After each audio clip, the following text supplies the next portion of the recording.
All right. So another book I'm reading is called Leprechauns, The Myths, Legends, and Lore by Bob Curran.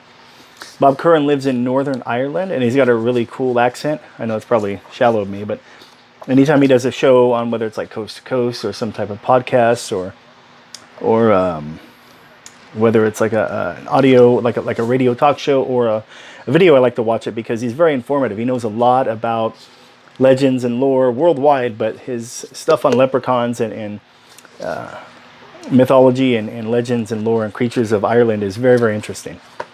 In fact, I'll share a brief anecdote. It was a quote in one of his books, because he has books on everything from vampires to werewolves, and I won't go into my beliefs on that type of thing just yet.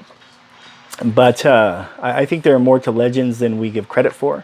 I don't think the ancients or our ancestors, even in the Middle or Dark Ages, were ignorant, superstitious folk. In some ways, possibly, but just like we are today.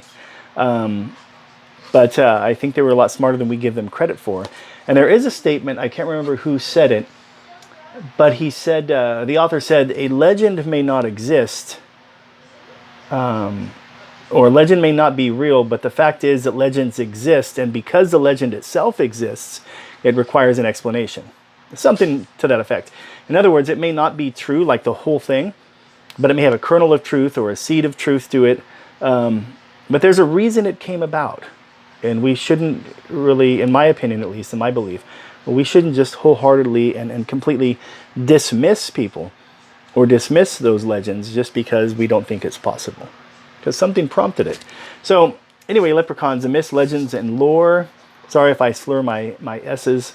I've had this thing, anytime I'm aware that I'm saying an S, I tend to emphasize it more, because way back in 5th grade, what was I back in 5th grade, like 11?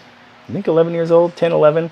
I'm 45 now, so 35 years ago, I had someone at the school told me that I had a speech impediment and that I wasn't speaking properly, particularly with the S's. So, and it's funny because when I was a kid, I used to say, they thought I sounded like I was from New York. Like, let's go to the park, let's get in the car. You know, let's go get in the car. Like, I pronounce everything else normal, but like car, park, you know, something like that.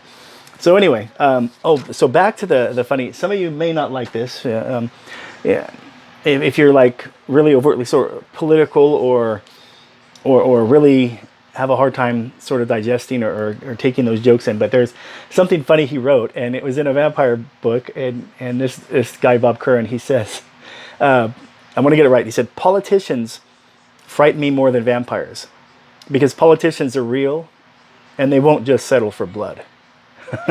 So anyway, I thought that was pretty funny. All right, so I will end this video here. I'm doing a series of short videos in swift succession. Here you hear my alliteration with my S's again. So God bless you all. Walk in love, walk in the fruit of the Spirit, that love, joy, peace, patience, kindness, goodness, faithfulness, gentleness, self-control. Walk in those things. Always love, always forgive. All right, take care. See you in a few minutes.